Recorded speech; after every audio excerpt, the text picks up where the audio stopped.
hari Selasa lalu saya juga belum menyampaikan secara utuh materi di pertemuan 1, termasuk juga untuk pertemuan kedua.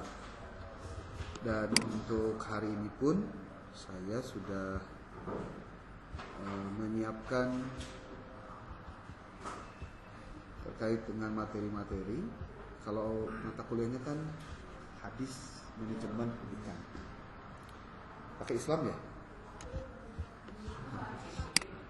Pakai Islam ya? Kalau di judulnya sih hadis manajemen pendidikan.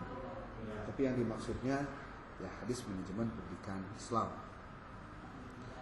Saya sudah membagikan ini, walaupun ada beberapa hal yang perlu direvisi karena materi yang diberikan ada yang buat kelas yang lain, yaitu kelas di non-reg.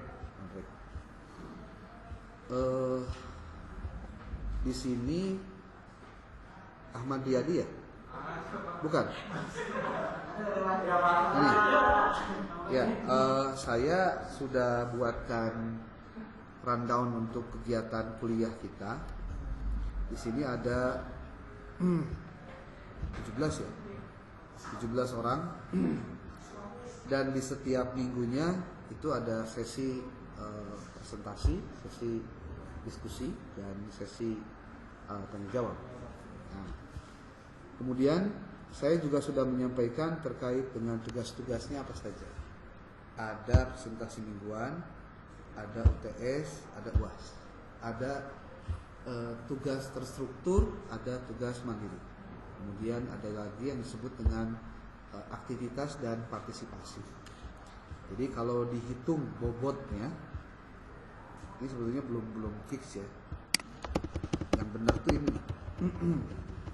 Jadi ada presensi. Kalau presensi itu berarti kehadiran. Ya, kehadiran. Kemudian yang kedua ada presentasi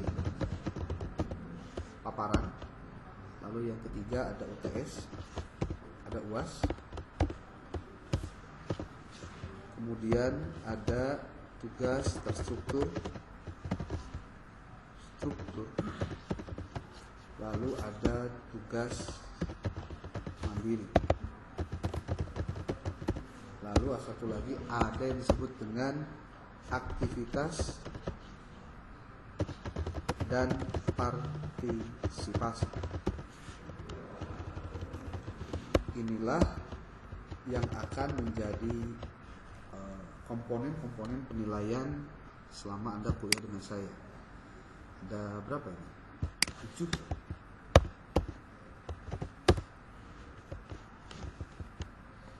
Dan presentasi, UAS, PS,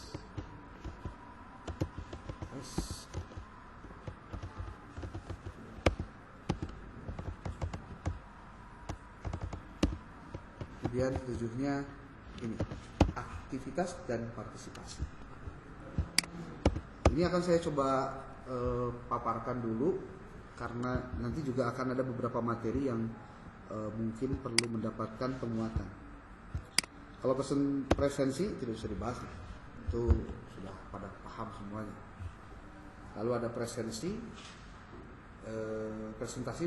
Kalau presentasi itu berdasarkan di mingguan tadi, yang ini nih, ada judul artikel presentasi mingguan.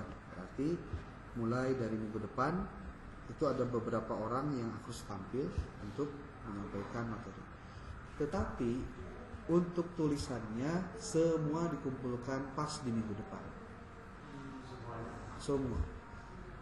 Untuk hanya pada soalan artikel presentasi mingguan. Plus dengan PPT-nya, plus dengan ininya apa?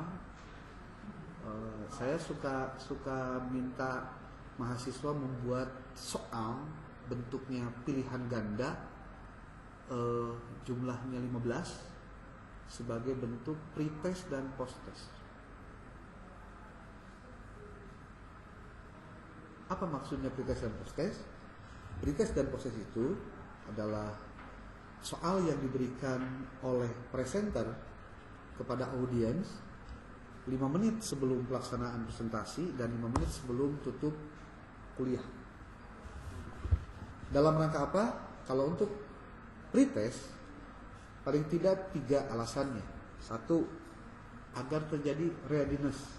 Readiness itu kesiapan belajar.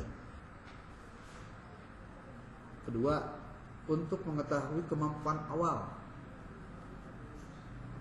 Yang ketiga, untuk mendeteksi apakah audiens membaca enggak narasi artikel yang dibuat oleh tiap-tiap mahasiswa yang menjadi presenter. Tuh. Paling tidak tujuannya itu. Tapi itu akan berimplikasi pada ada angka-angkanya. Jadi kalau 15-nya dijawab semua, berarti nilainya 100. Kalau cuma benernya 8, berarti ya 50-an lah. Dan itu nanti diakumulasi dari pertemuan kelompok 1 sampai dengan kelompok terakhir. Diakumulasi, dibagi rata-rata. Termasuk juga pretest itu untuk mendeteksi kehadiran. Jadi 4 struktur fungsinya. Jadi yang bisa ngisi itu yang hanya hadir saja. Yang tidak hadir ya nggak usah ngisi. Itu. Ya. Nah, lalu di sini kan sudah ada nih paparan untuk tiap yang tampil. Seperti kelompok 3, minggu ketiga nanti tampil itu adalah Ahmad Riyadi, Aulia Silmi. Materinya persis sama karena memang dari materi yang sama, cuma di breakdown jadi 2. Jadi tidak ada, intinya sih tugas kelompok di sini bukan satu artikel keduaan, bukan. Tapi masing-masing menyusun. Nah, pertanyaannya nanti, Pak, untuk saya sama teman saya nanti kalau bikin soal pretest dan proses gimana? Berarti materinya digabung. Karena kan materinya sama, cuma beda pembahasannya saja.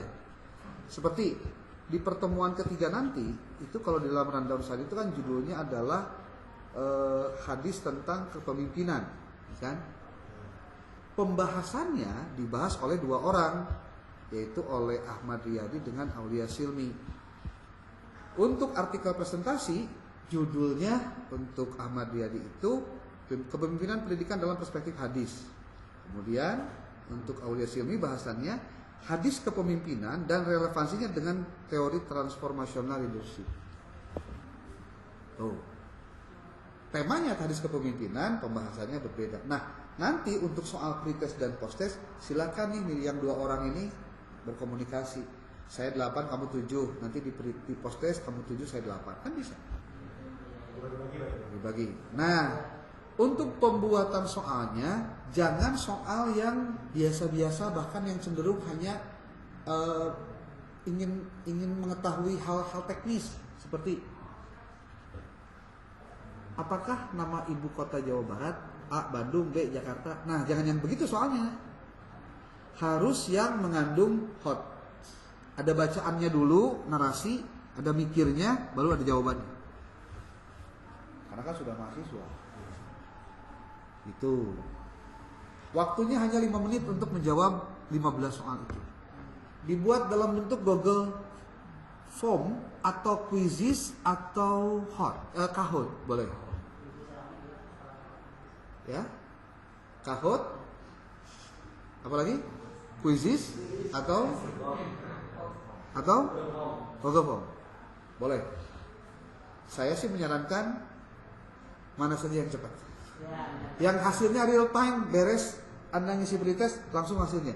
Nah, tugas PJ nanti kumpulkan itu setiap kali pertemuan. Kumpulkan. Ini bakal banyak kerjaannya, betul. Oke. Nah, tapi jangan lupa, saya ada trik, ada teknik bagaimana melakukan presentasi tapi semuanya bisa bekerja. Pertama, kita ambil contoh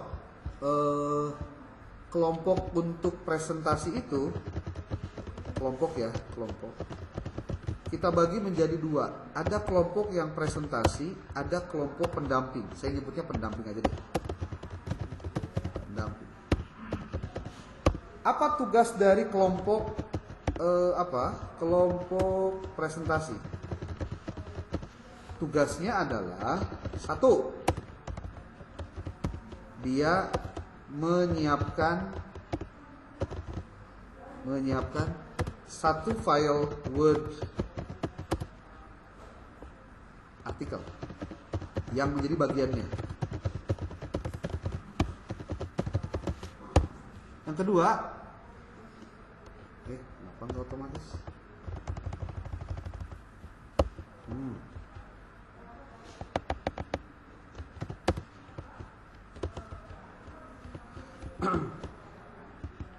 Yang kedua, menyiapkan satu buah PPT untuk presentasi. Yang ketiga, siapkan soal pretest dan post-test. Soal pretest dan post-test jangan sama. Pretest ya pretest, post-test ya post-test. Jangan sama. Kenapa? Karena kalau sama nanti Anda ngapalkan jawaban Anda. Bukan mau belajar tentang bagaimana memahami materinya. Jumlahnya 15 buah. Pilihan ganda. Yang waktunya hanya 5 menit. Lalu ini tugasnya lagi adalah ya paparan presentasi, paparan sesuai dengan jadwalnya. Saya minta jangan diganggu-ganggu jadwalnya, biar urutannya jelas. Jangan sampai lupa saya nggak bisa nih itu, bisa, udah. Jangan lamun gitu harus tahu waktu. Kemudian ada yang disebut dengan kelompok pendamping. Siapa kelompok pendamping itu? Jadi kalau misal tampil kelompok 1, maka kelompok pendampingnya adalah kelompok 2. Tampil kelompok 2, pendampingnya kelompok 3. Tampil kelompok 10, pendampingnya kelompok 1. Dibagi 10 ya? 11. Saya lupa lagi. Bagi berapa sih ini teh? 1, 4, 5, 6, 7, 8, 9, 10, 11, 14, 15. Oh, bagi 15 ya? 14 ya? 14. Nah, terus ini rada-rada rigid memang, tapi harus saya lakukan biar semuanya mendapatkan bagiannya. Kelompok pendamping tugasnya satu, menjadi moderator di kegiatan itu, termasuk jadi host sekaligus. Jadi host dan moderator. Kemudian yang kedua, menulis BAP perkuliahan. BAP itu berita acara perkuliahan. Identitas nama mata kuliah, dosen, nama mahasiswa, tanggal dan waktu, kemudian materinya apa, pointer materi pentingnya apa, pertanyaannya siapa yang nanya, pertanyaannya apa, jawaban singkatnya apa, kemudian ada absen yang hadir siapa, yang tidak hadir siapa. Itu BAP. Plus dengan foto kegiatan. Oke, jadi waktunya sebutkan. Jadi dikumpulkannya nanti seminggu berikutnya. Jadi kedua foto kegiatan diskusinya. Jepret kanan, jepret kiri, atas, bawah. Nanti dimasukkan ke situ. Ya. Kemudian ada lagi sekarang dibagi lagi 3 kelompok penanya. Sebetulnya ada penanya, tapi saya nyebut kelompok nggak enak ya, tapi haruslah penanya. Nah, kelompok penanya tugasnya apa? Ya nanya. Siapa yang kelompok penanya itu? pertama, berarti 1 sudah, 2 sudah, berarti kelompok 3, 4, 5. Ini penanya wajib. Penanya wajib. Tidak boleh ada kong kalingkong antara penanya dengan presenter. Nanti saya mau nanya ini ya, tolong jawab. Jangan sampai kejadian. Penanya wajib. Kalau penanya wajib ini sudah melakukan tugasnya, ada yang lain diberikan kesempatan 2 orang untuk bertanya. Jangan hanya mengandalkan 3 orang ini. Ya. Kelompok penanya ini wajib nih. Jadi nu kudu hadir teh berarti kelompok 1-nya, kelompok 2, 3, 4, 5 tak kudu hadir pada saat diskusi. Kalau nggak hadir, dia nggak bakalan dapat nilai aktivitas dan partisipasi yang kelompok penanya ini, termasuk juga pendamping. Kalau presentasi udah pasti dia nggak dapat nilai presentasi berarti. Saya berharap semuanya bisa hadir sesuai dengan waktunya. Tidak ada yang, Pak gimana kalau saya nanti ngalihin jadwal kalau saya sakit dan lain. Sekarang mah kalau sakit dijadwal. Kapan waktu dimana Anda bukan jadi presenter, pendamping atau penanya, nah intinya boleh sakit. Kalau mau begitu gitu, masa sih harus digituin gitu ya? Janganlah. Ya kita mah kuliah S2 kan ya, niatnya memang buat belajar.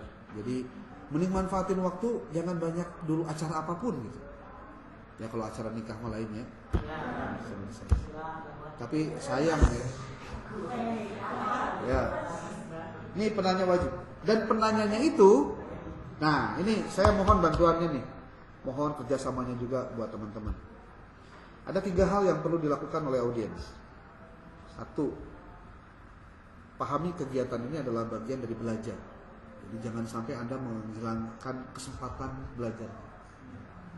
Maka konsekuensi logisnya adalah hindari hal-hal yang bisa mengganggu belajar. Salah satunya adalah handphone. Audiens dan presenter dilarang bawa handphone. Saya pengen tahu kemampuan Anda tanpa melihat handphone. Termasuk kalau bawa laptop itu bukan dikoneksi ChatGPT. Termasuk juga handphonenya. Sebab nanti yang terlihat itu kemampuan Anda membaca teks, bukan memahami teks. Yang saya harapkan Anda kuasai bahan yang Anda buat. Peduli amat saya nggak tahu siapa yang buat pokoknya. Tapi masa sih ketika mau tampil ke depan, yang buat nggak nguasain bahannya kan gitu. Bisa ya? Bisa ya? Kalau bisa nanti PJ-nya bisa nyiapin kresek apa tertentu yang saya pernah bilang gitu ya. Nah, itu nanti ya kumpulkan dulu apa gimana terserah deh.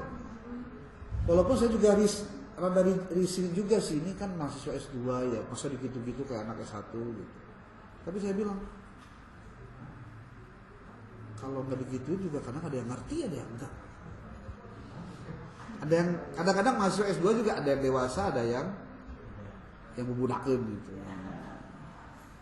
Dan saya harus katakan nggak gampang loh punya sikap seperti ini, karena bakal tidak disukai pasti oleh mahasiswa. Dan saya tidak peduli Anda mau suka mau enggak, apalagi laki-laki suka saya ya saya nggak mau.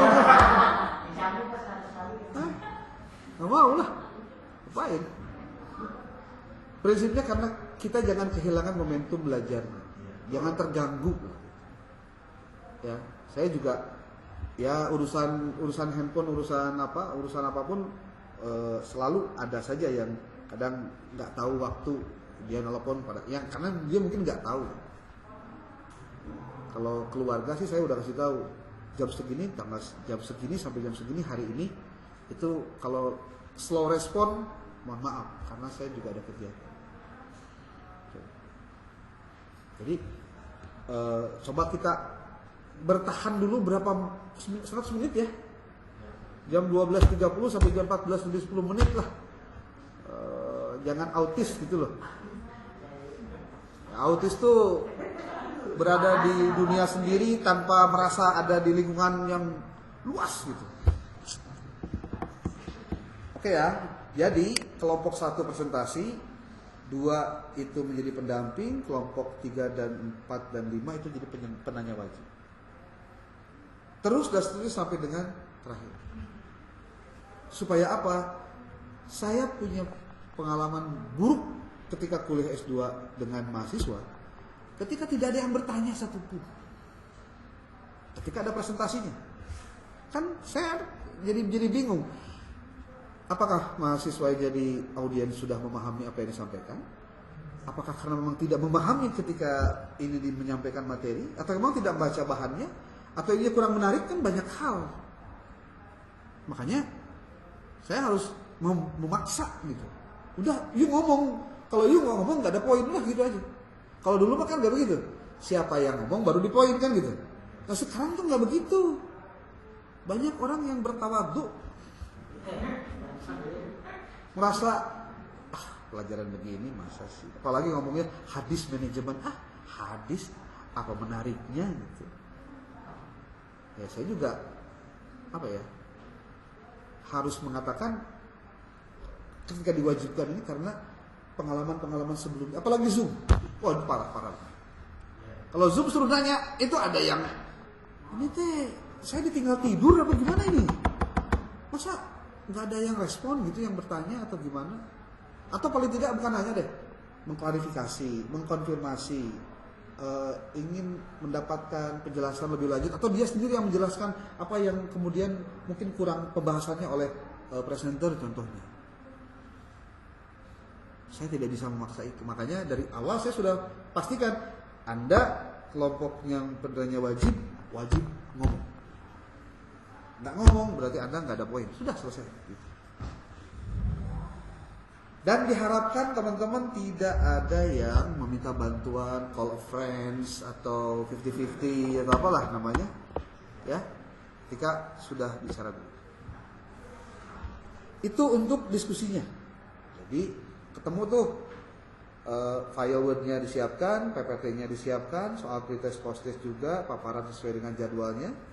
Untuk pendamping menjadi host, moderator, dan penulis BAP jadi notulensinya.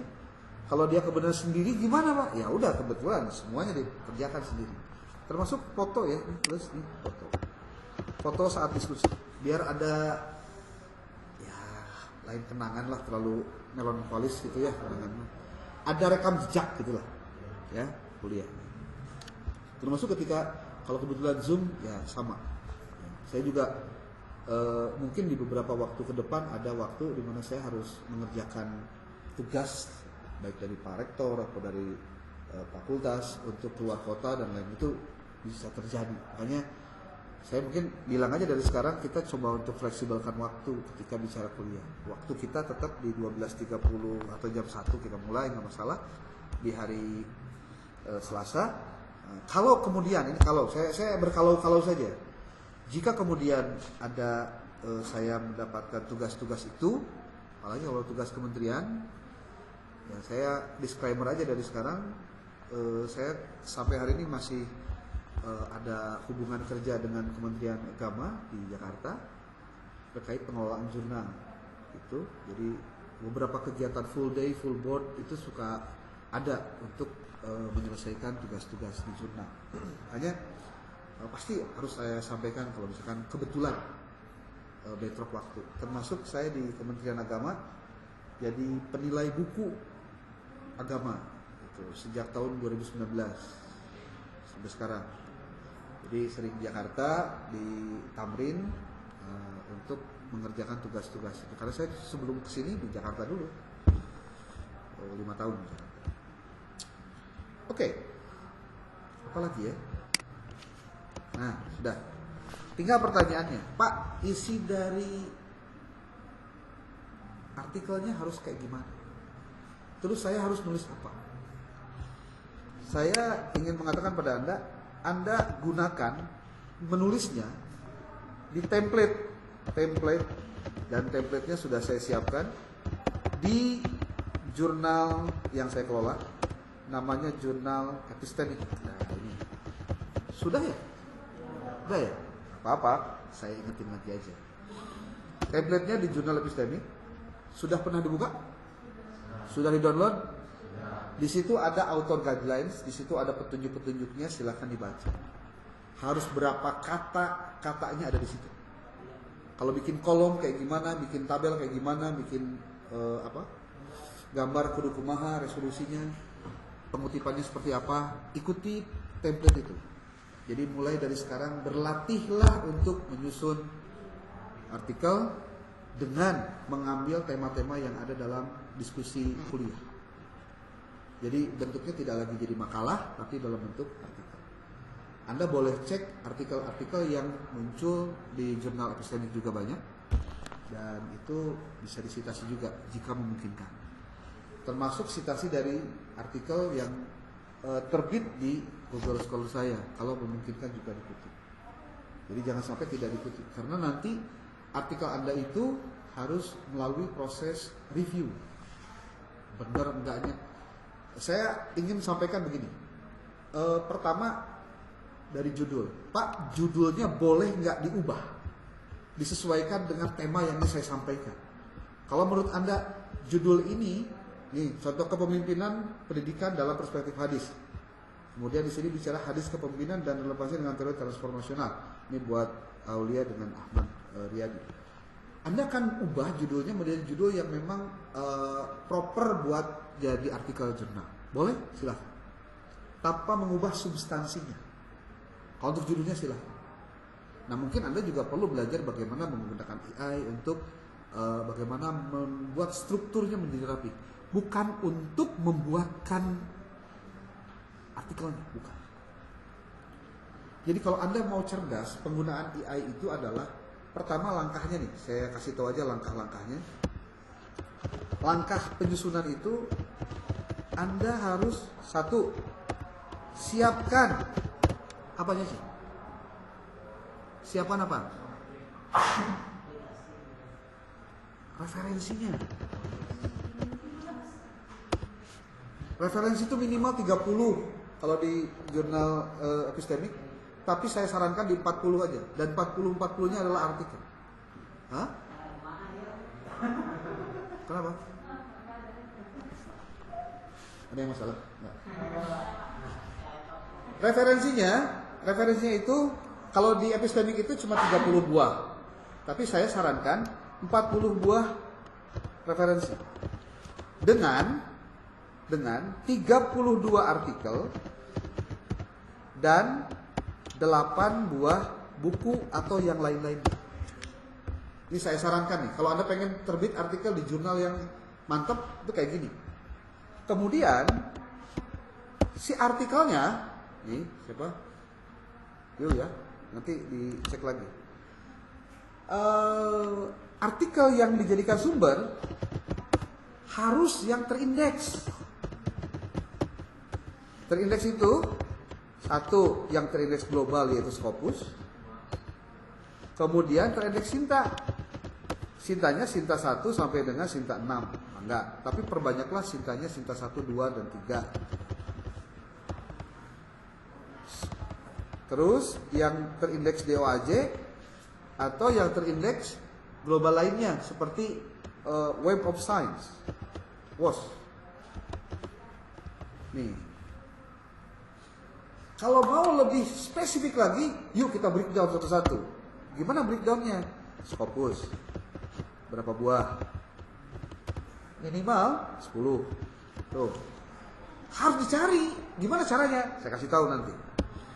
2. Yang terindeks WOS dulu deh. WOS. Web of Science, ambil 5 saja. Terus untuk DOAJ Anda ambil 5 saja. Itu udah 20. Kemudian Sinta sisanya berapa berarti sisanya? 32 dikurangi 20 12. Atau kita balikin deh, ini 12, ini 10. Kalau mau terpublikasi, saran saya nih, kalau Anda pengen terpublikasi, referensinya harus referensi yang terbaik. Gak boleh yang gak terbaik. Nah, yang 8-nya itu bisa buku, kitab, apalagi proceeding, Quran mah nggak dijadikan rujukan, udah pasti itu mah, nggak usah dibahas. Proceeding, ya, kemudian lagi regulasi, kemudian lagi apapun lah. Tuh, coba. Ini referensi yang kalau mau Anda benar-benar bagus. Pak, gimana caranya supaya saya mendapatkan referensi yang bagus? Kan saya juga nggak tahu nih mau artikel mana yang saya mau jadikan sebagai referensi. Lihat baik-baik judul Anda. Contoh nih, Ahmad Riyadi mana? Nih, Mariadi. Contoh judul Anda itu ini nih kan. Kepemimpinan pendidikan dalam perspektif hadis. Oke, kita copy ini judulnya. Saya ingin Anda belajar untuk rada cerdas menggunakan teknologi, tapi bukan membodohkan Anda. Itu persoalannya. Di kita tuh kebanyakan yang pinter AI-nya, tapi kitanya memang nggak nambah-nambah pengetahuan. Contoh penggunaan AI yang saya geluti, yang saya paham. Halo bos.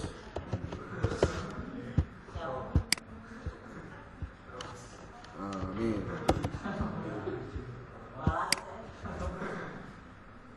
Ya kalau AI itu perlu dipintarkan. Kalau nggak Anda pintarkan, Anda nggak bisa ngapa-ngapain.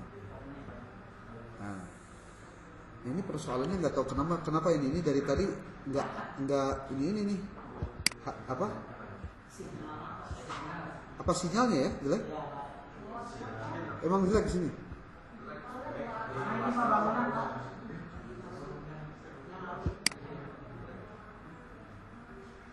Dari tadi saya ini nggak benar-benar. Coba.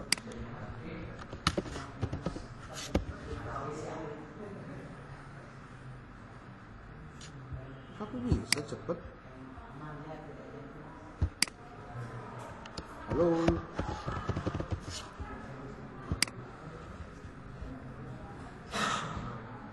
Wah, ini ya ternyata ya. Terus tethering dong. Tapi tethering juga tadi saya bermasalah. Nggak tahu apa lokasinya terlalu tinggi apa gimana.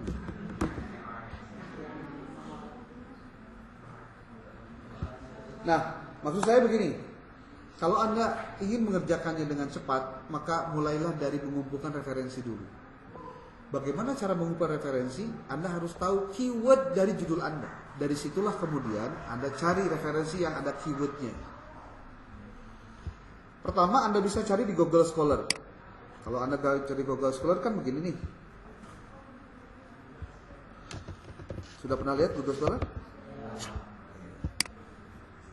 Ada Google Scholar. Anda tinggal tulis contoh kalau judulnya kepemimpinan dalam Islam atau hadis. Kepemimpinan perspektif hadis. Ini contoh ya, kata kuncinya Anda gunakan ini. Maka cari oleh Anda ada berapa buah artikel yang ke sana. Nah, problemnya ini belum kita filter si tahunnya. Nah, saya kasih tahu Anda ada syarat bagaimana Anda menyiapkan sebuah referensi. Referensi itu syaratnya ini nih. Nah, ini buat Anda tahu ya. Ini pengetahuan saja dasar, tapi penting untuk diketahui. Satu, referensi yang digunakan itu harus relevan. Relevan itu artinya sesuai memang dengan apa yang kita maksudkan. Ini salah. Yang kedua adalah apa? Update. Update-nya maksudnya sebetulnya kalau saya mengharapkan mahasiswa itu menggunakan referensinya minimal 5 tahun terakhir. Tapi ya susah juga kalau misalkan materi yang dibahasnya banyak yang kurang di tahun itu, maka kita sparekan masuk di 10 tahun terakhir. Berarti update itu berarti sekitar di 2015 sampai 2025 lah. Pak, boleh nggak saya ngambil yang 2014, 2013? Boleh, tapi jumlahnya paling 1, 2 gitu. Jangan dominan. Otentik. Yang disebut dengan otentik itu artinya Anda harus melihat langsung sumbernya, nggak boleh enggak. Referensinya harus dibuka langsung. Saya minggu lalu sudah menyampaikan tentang penggunaan satu link web untuk pencarian buku, sudah ya? zstriplibrary.sk. Silahkan itu cari referensi apa. Termasuk kitab hadis. Pernah dibuka nggak kitab hadisnya? Ini siapa? Yuk. Nih. zstriplibrary.sk. Anda cari kitab Imam apa? Imam Bukhari contohnya. Berarti kitab Imam Bukhari. Hadis Bukhari, sorry. Hadis Bukhari. Atau Bukhari apa Bukhari, nanti kita cek satu-satu. Oh, nothing has not found. Coba Bukhari. Tuh. Hadis Sahih Bukhari Muslim. You bisa cari di sini. Jadi jangan nanya ChatGPT, tolong dong tuliskan dua. Bukan itu. Anda cari dulu hadisnya. Udah ketemu, tulis hadisnya, terjemahnya diambil, lalu itu diklasifikasi gitu loh. Ambil dulu dari sumbernya supaya otentik. Nggak boleh Anda ke yang lain-lain dulu. Nih lihat nih. Kitab hadis Sahih Bukhari, walaupun ini berbahasa Indonesia ataupun terjemahan, tapi paling tidak dia ngambil dari kitab Sahih Bukhari. Tuh. Satu, kalau misalkan Anda mencari tafsirnya, Anda bisa contoh tafsir apa yang terkenal? Tong habis batu. Tong Jalalain atuh. Tong Sawi lah. Ibnu Katsir.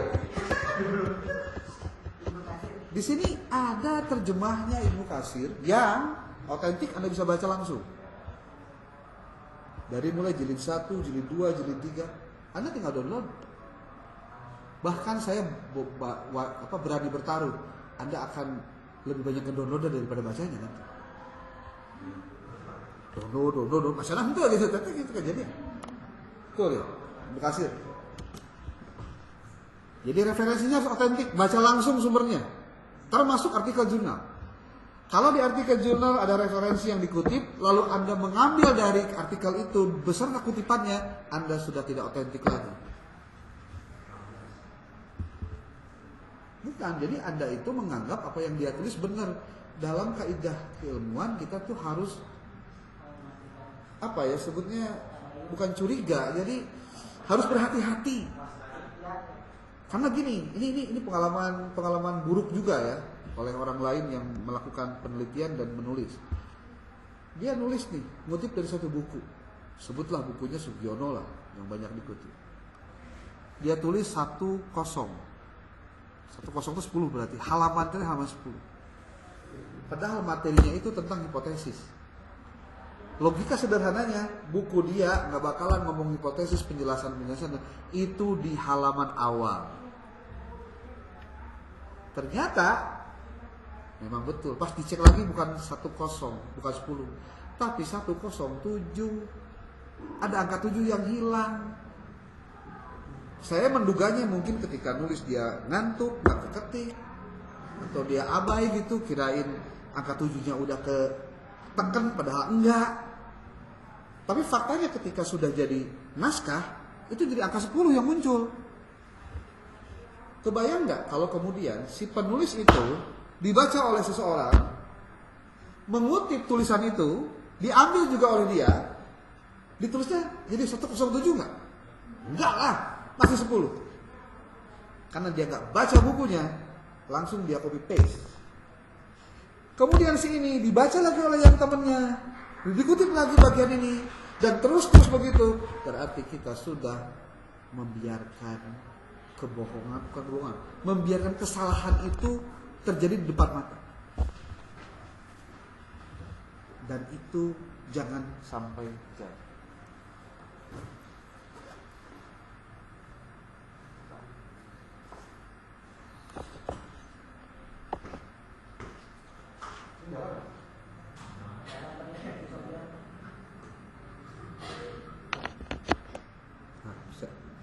Oke, sini ya. Kalaupun tidak, Anda bisa dapatkan teks aslinya, buku aslinya berbahasa Arab lainnya. Dari mana Anda bisa Anda tinggal tulis saja download kitab klasik atau kuning PDF.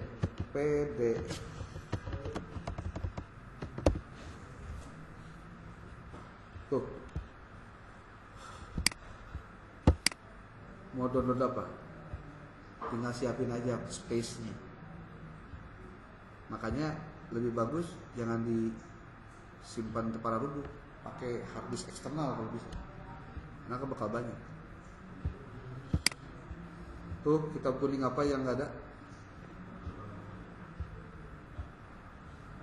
Sama channel.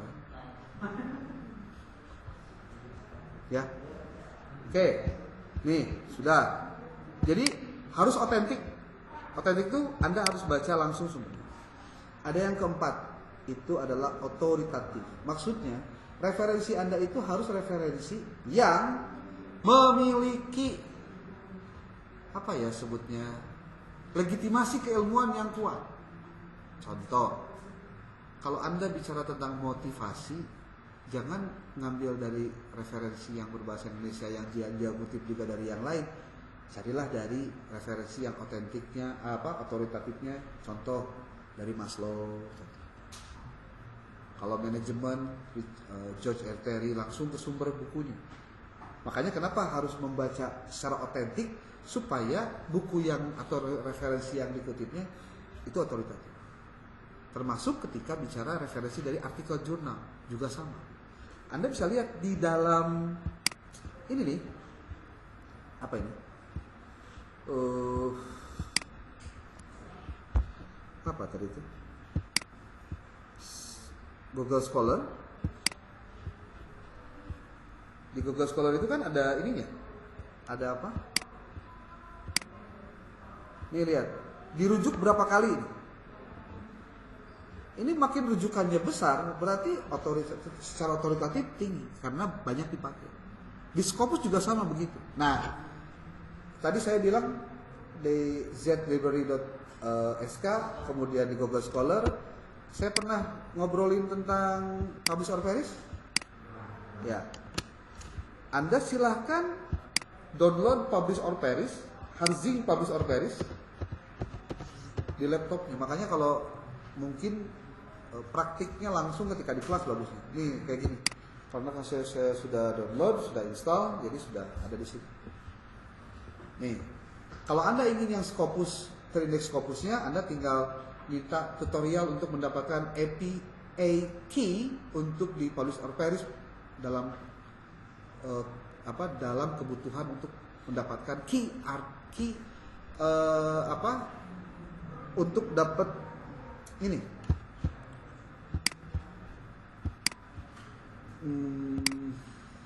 API key Scopus Publish or Perish. Udah ngerti kok. Nah, ini ada tutorialnya. Tutorial lengkap cara mudah memasukkan Scopus API key di Publish or Perish. Kalau Anda tidak pernah nonton YouTube tutorial untuk meningkatkan kompetensi dan kemampuan Anda, yang salah bukan YouTube-nya, Andanya yang salah. Di YouTube banyak ilmu, termasuk banyak kutu. Maksudnya banyak kutu itu banyak yang bisa bikin kita terlena, nonton reelsnya, nonton shortnya kan. Aduh, senang banget nih. Ini. Tapi ada juga yang suka enak kedengaran ini kayak gini. Kalau ini bener Publish or Perish data komputer. Ini short juga. Assalamualaikum Pak, ini saya lagi nyari pakai Harzing Publish or Perish. Karena Anda ketika melakukan proses penulisan artikel harus melakukan penggunaan reference manager. Ya. Mau Zotero boleh, Mendeley silakan. Saya tidak menghalangi manapun. Dua-duanya juga bagus. Yang nggak bagus tuh yang nggak pakai. Oke. Lalu apa saja yang harus disiapkan oleh masing-masing Anda? Tadi ini sudah, ini mah rundown. Mungkin ini juga saya copy.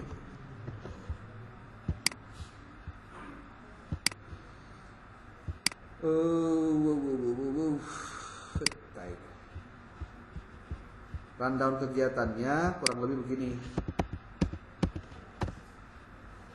Ini rundownnya.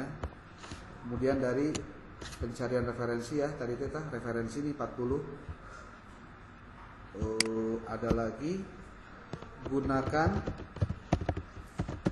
ini saya hapus dulu biar terlihat ini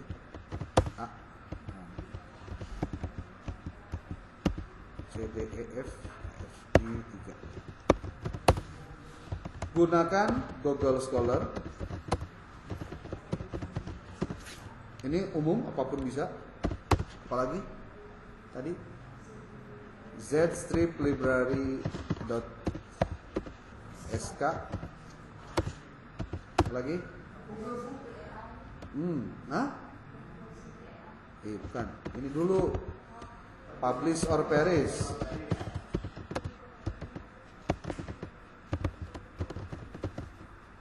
Mau nggak saya tambah yang lain? Yang keempat, Semantic Scholar. Yang kelima, Semantic Scholar. Yang kelima, Science Direct. ScienceDirect.com.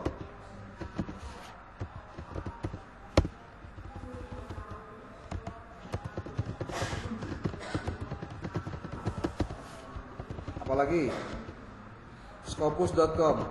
Kalau Anda punya akun berbayarnya. Kalau nggak punya akun berbayarnya ya jangan. Bener, itu enak banget. Buka DOAJ or ID. ID apa .net? .net ya? DOAJ.net. Kalau nggak salah net ya. Atau org. DOAJ.org. Ya, ini juga bisa dipakai sebagai link untuk pencarian artikel. Tapi ke mereka harus menggunakan bahasa Inggris. Terus tadi apa? Scopus. Terus apa lagi barusan? Beda? DOAJ. DOAJ.org. Apa lagi? Research Rabbit. Pernah lihat? Research Rabbit. Ada lagi Open Knowledge Map. .org. Open. Ini buat cari referensi. Coba bayangkan.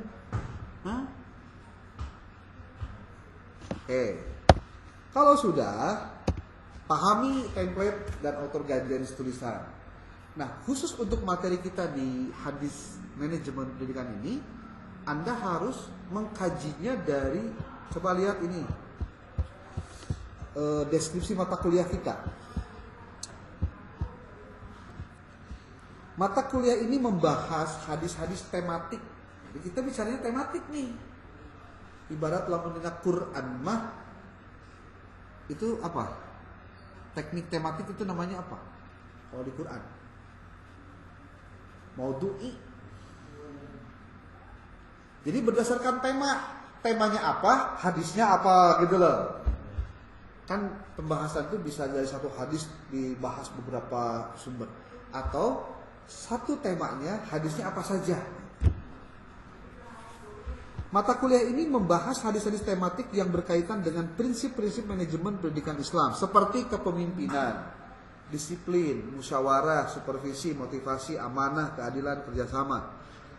Nah, harap diingat nih, mahasiswa diajak untuk melakukan kajian sanad dan matan hadis. Ini bicaranya udah ngomong bagaimana kualitas dari hadis yang Anda kutip.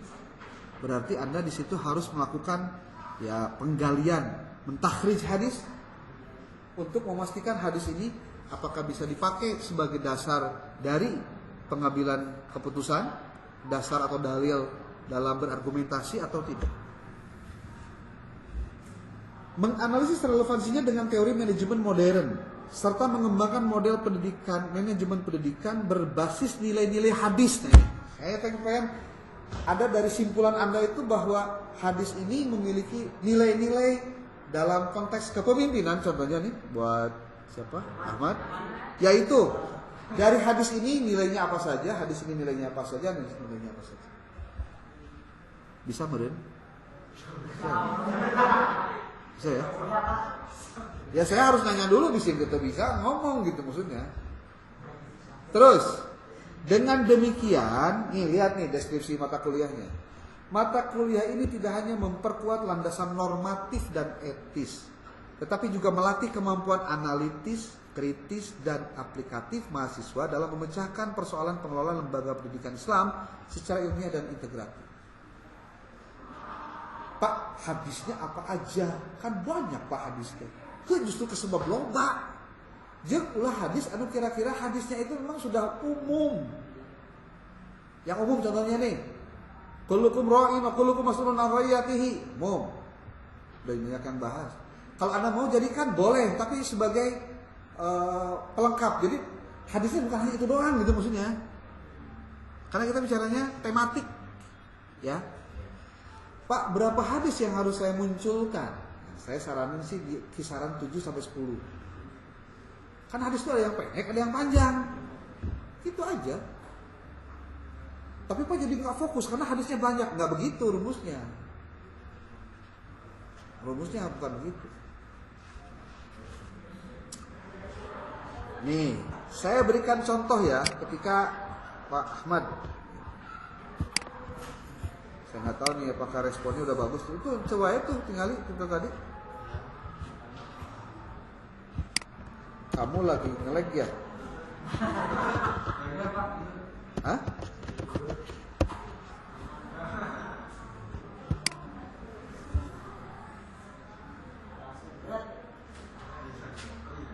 Tuh nggak ngejawab juga. Kenapa ya?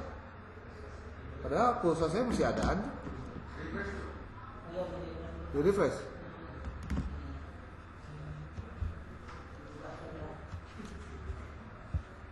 Coba kita ini atau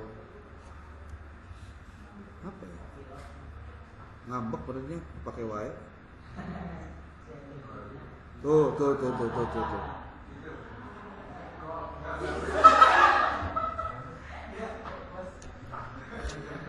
Gini.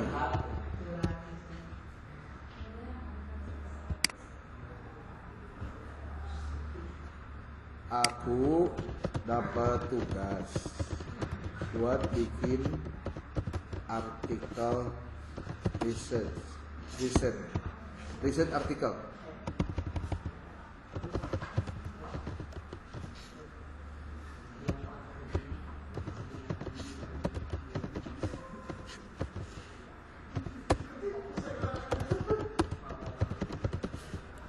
Temanya tentang apa tadi?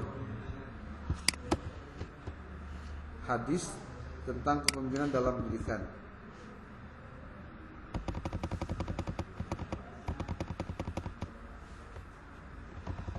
Perspektif hadis.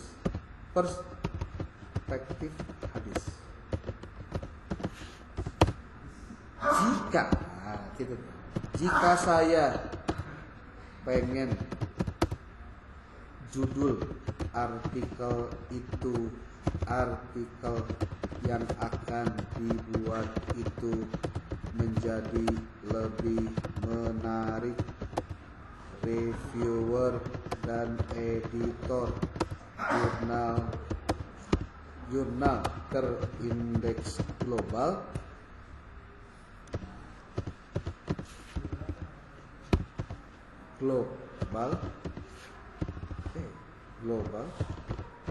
apakah bisa direvisi? Berikan penilaian dan saran. Jika kamu berperan sebagai akademisi,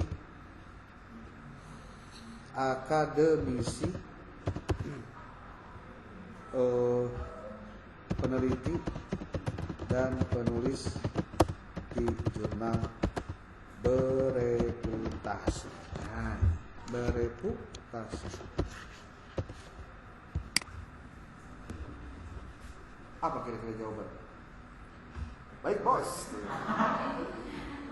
Saya paham kalau tujuannya agar artikel riset ini tentang kepemimpinan dalam pendidikan perspektif hadis bisa lebih menarik bagi reviewer dan editor jurnal internasional bereputasi. Ada beberapa hal yang perlu diperhatikan dari sisi judul. Nah, kan kita jadi belajar tuh. Bukan, tolong dong buatin artikel dengan judul begini. Tuh, anehnya nggak dapat apa-apa. Oh, penilaian judul awal. Judul kepemimpinan dalam perspektif hadis terlalu umum. Tidak jelas konteks apakah kepemimpinan guru, kepala sekolah, dosen, atau kepemimpinan Islam secara luas. Tidak menunjukkan aspek novelty atau kebaruan, tidak mencerminkan pendekatan atau metode penelitian. Oh, ada sarannya. Saran revisi judul. Supaya lebih menarik bagi reviewer atau editor jurnal global, tambahkan fokus spesifik misalnya kepemimpinan transformatif, kepemimpinan spiritual, atau kepemimpinan etis dalam pendidikan. Kan bisa.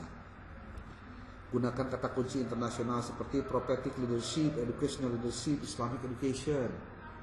Tunjukkan ruang lingkupnya, apakah pendidikan Islam madrasah, pesantren, higher education. Jika memungkinkan, kaitkan dengan isu kontemporer, contohnya digital era, character building, educational governance, dan lain-lain. Nah, iya mah, tuh. Ini mah untuk nanti bisa pengembangan artikel di UAS dan UTS. Kalau yang terkait dengan paparan hasil paparan untuk Anda presentasi mah sesuaikan saja judulnya dengan itu. Karena memang judul itu mah teoritik. Kalau ini mah bisa praktik lagi. Contoh judul lebih menarik. Nih, kalau judulnya lebih menarik untuk dijadikan sebagai judul apa? UTS atau UAS. Prophetic Leadership in Islamic Education, Hadith-based Perspective on Educational Governance. Halus tuh judulnya. Hadith Inspired Educational Leadership, Strengthening Character Formation in Islamic Schools. Transformative Leadership in Islamic Education, Revisiting Hadith-based Principles for the Digital Era. Ini saya mau nulis bener lagi. Judulnya masih beres kok. Yang nulis kok, gampang. Ya. Educational Leadership Through the Lens of Hadith Building Ethical and Character-Oriented School Culture. Ini saya perlu disclaimer dulu ya, karena saya mah nulis artikel tiap bulan pasti perlu minimal 1 atau 2 submit pribadi. Jadi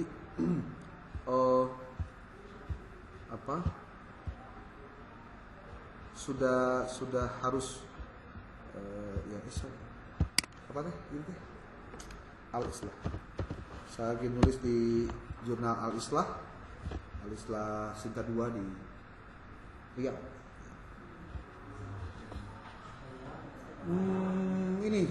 Ini kalau Anda mau sekali terbit bisa 60 artikel. Ini kalau mau saya siapa tuh? Pak, ya. Di sini juga nih boleh Al-Islah. Tapi harus sesuaikan dengan template nih. Ya. Di sini home-nya kalau Anda tulis di search. Ini berbayar. Kalau Sinta 2 mah pasti bayar rata-ratanya ya. Jarang yang nggak bayar. Kalau ini bayarnya murah. Dibanding yang 5 juta ini 1,7.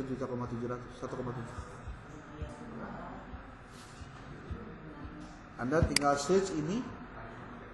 Di sini tulis saja authors ini nama saya.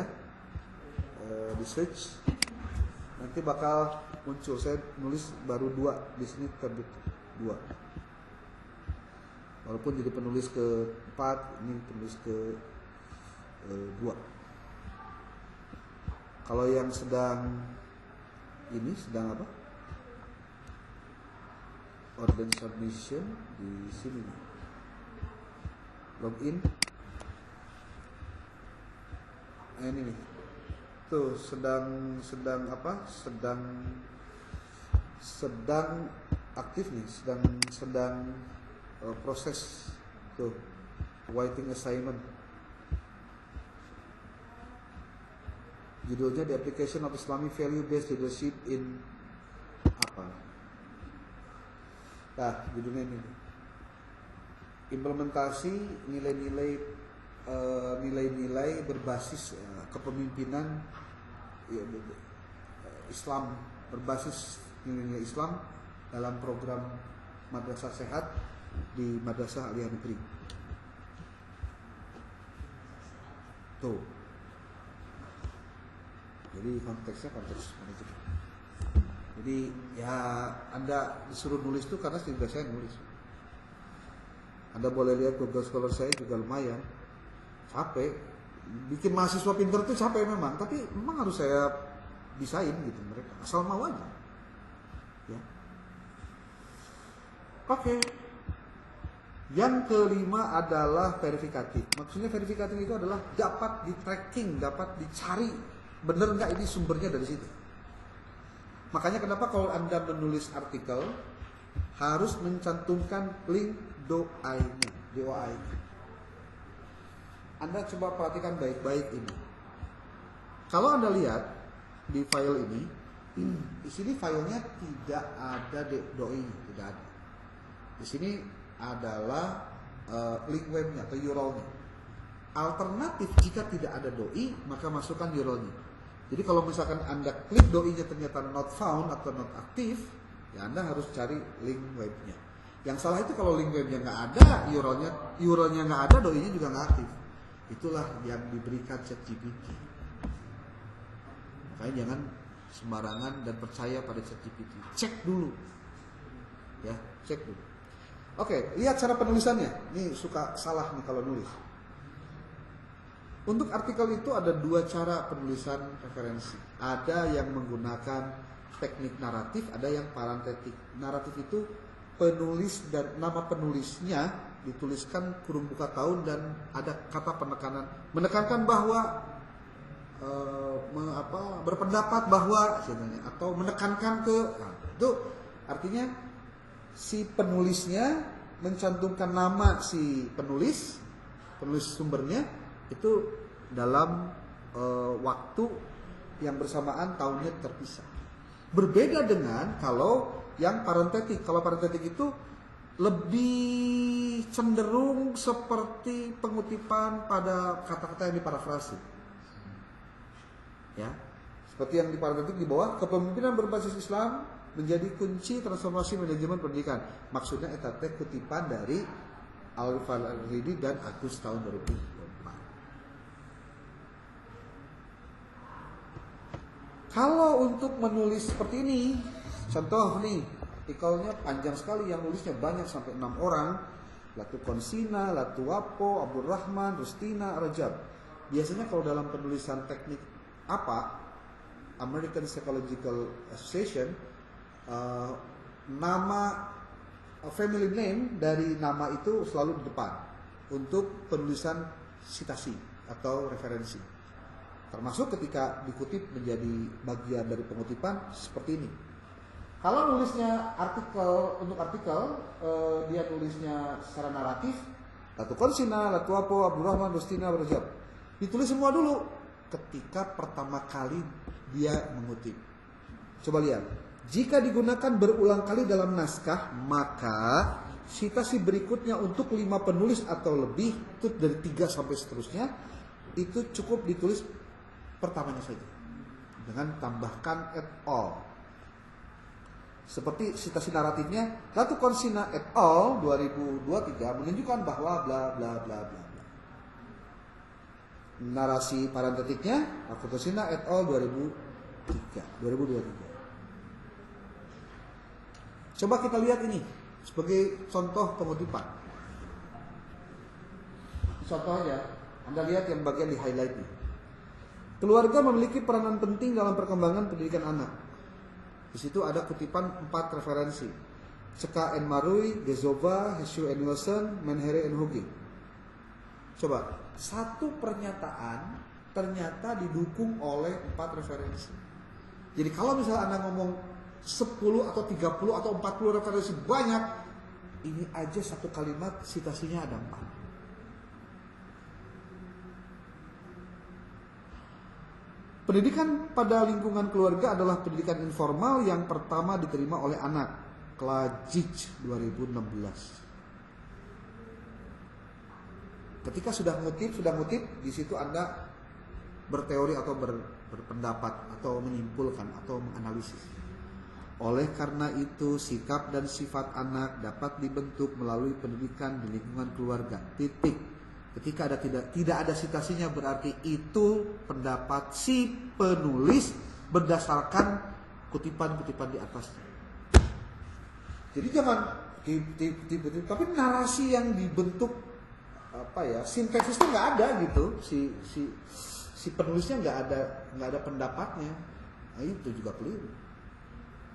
Harus ada hasil analisis dari si penulis terhadap apa yang dia tulis dari kutipan-kutipan itu. Dan pakai ChatGPT lebih enak. Jadi Anda tuh siapkan saja ininya naskah kutipannya. Masukkan ke ChatGPT, tolong rapihkan ini menjadi, pasti lebih bagus gitu loh. Referensinya bakal bisa verifikatif. Yang biasa dilakukan oleh mahasiswa rek S1, S2, kamu S3 sarua wae. Tolong dong buatin terima kasih, bagus nih artikelnya. Pas dicek referensinya bodong. Masukin referensinya. Anda tuh ngutip dulu gitu loh, sisipin. Nanti tolong rapihkan, tolong susun. Sehingga semua referensinya itu dapat diverifikasi. Coba kebayang nggak kalau misalkan yang Anda lakukan hanya meminta dari ChatGPT untuk menuliskan, pasti bodong semua itu hasilnya. Andanya nggak baca referensinya, nggak tahu halamannya berapa, bukunya kayak segala kumaha.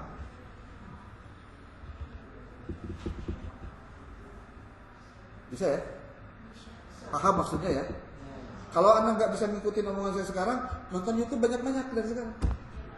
Karena omongan saya banyak kamakola YouTube juga. Maksudnya tutorial-tutorial saya ambil, saya masuk. Oke. Udah habis ya? Saya juga udah capek. Dari tadi pengen minum, belum keburu juga. Ada pertanyaan dulu boleh? Boleh.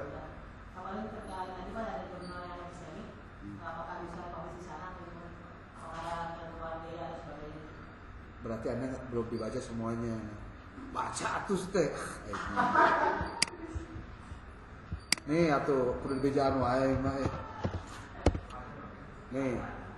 Epistemic berbayar enggak, Pak? Berbayar. Tapi saya akan coba bantu. Bantu itu maksudnya bantu publishing, tapi ya nama tetap bayar. Kalau misalkan Anda perlu publish jurnal yang Sinta 5, saya bisa bantu di sini. Tapi dengan catatan pastikan fokus and scope-nya sesuai. Ini ada author fees di sini. Baca tuh.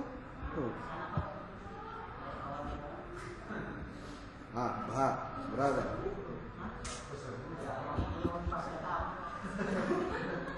Saya tidak maksa. Ini mah di luar usaha ini. Luar ngajar. Saya ada jurnal yang bayar 1,5 juta mau. Anda tulis jurnal-edukasi.kemenag.go.id. Ini. Terus kita 2. Kenal sih Pak, jurnal teh kudu malah layar. Ya iyalah mayar. Website tiap tahun kudu mayar, doi kudu mayar, hosting kudu mayar, editor kudu maca manya teu kopi-kopi acan, reviewer maca manya teu dahar-dahar acan. Ini mah gratis ya, hayang teh gitu lain.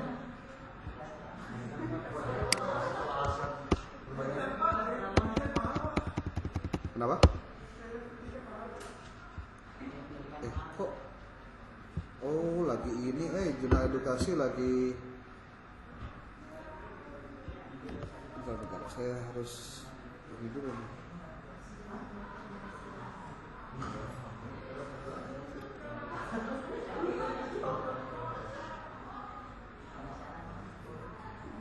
Anda percaya atau tidak?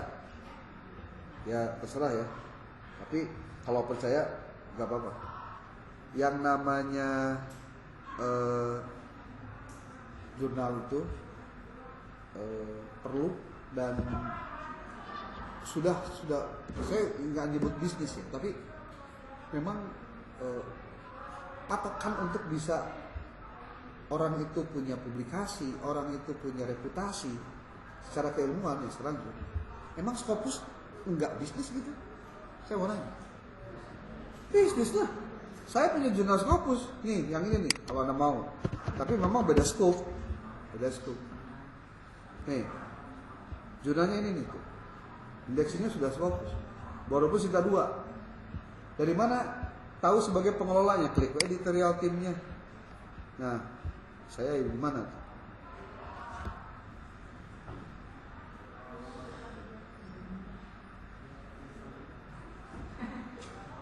Saya ngelola 8 jurnal. 8 jurnal kampus 1, 2, 3, 4, sisanya jurnal luar 4. Dan buat saya asik gitu. Asiknya kenapa? Saya jadi rajin baca, tahu perkembangan jurnal terbaru, termasuk informasi buat mahasiswa yang saya ajar juga harus kesini. Apalagi Anda baru semester 1. Saya kasih tahu, kalau Anda di semester 1 sudah terkontaminasi negatif tentang akademik, kesononya pasti terus terkontaminasi. Saya kasih tahu aja. Karena saya pernah, ya sebutlah, ayanu baru daktek tingkat cewis ngomong gitu. Waktu saya 2 tahun yang lalu loh, itu kewajiban artikel publishnya 4 loh. 2 yang bersinta, 2 lagi yang boleh bebas, tidak bersinta. Terus sampai ada yang protes, sampai ngomong ke prodi. Padahal ternyata bukan mata kuliah saya. Ada mata kuliah lain yang dosennya publish Sinta 2, tapi nggak diarahin, tapi nggak dikasih cara gimana nulis. Gitu. Saya bilang, kalau Anda keberatan nggak apa-apa, nggak usah ikut kuliah saya. Kalau kuliah saya mah pengen masuk saya pada bisa.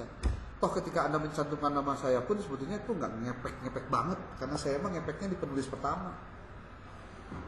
Buat saya sekarang, kalaupun itu ada nama saya dengan mahasiswa, itu mah garansi buat masuk ke reviewer sebenarnya itu udah ngobrol. Garansi buat masuk ke editor, sorry, karena reviewer mah kan nggak baca penulis, karena blind review. Gitu. Jadi saya lebih banyak sekarang itu ya nulis buku saja, mohon maaf ya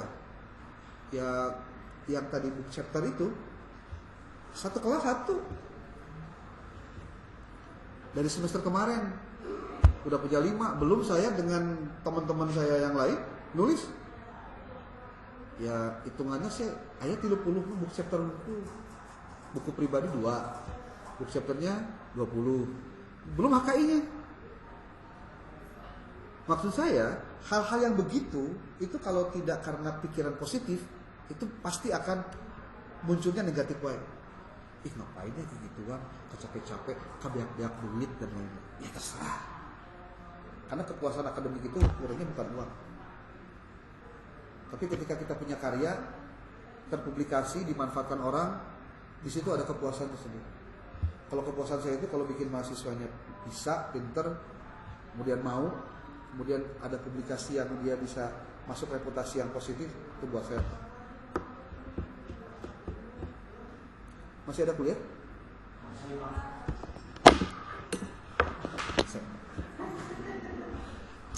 Saya juga ada kuliah lagi maksudnya.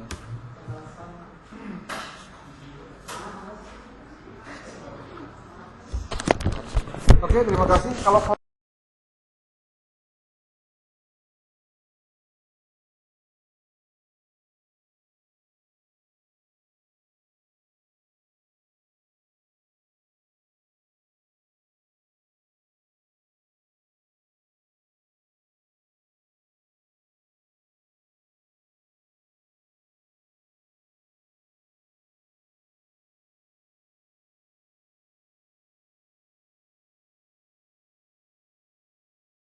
Kalau gampang apaan?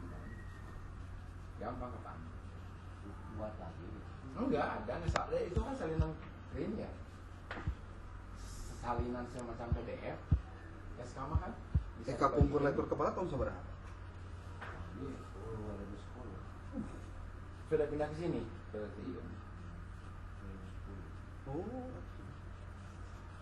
udah lama. Mau bisa dijieun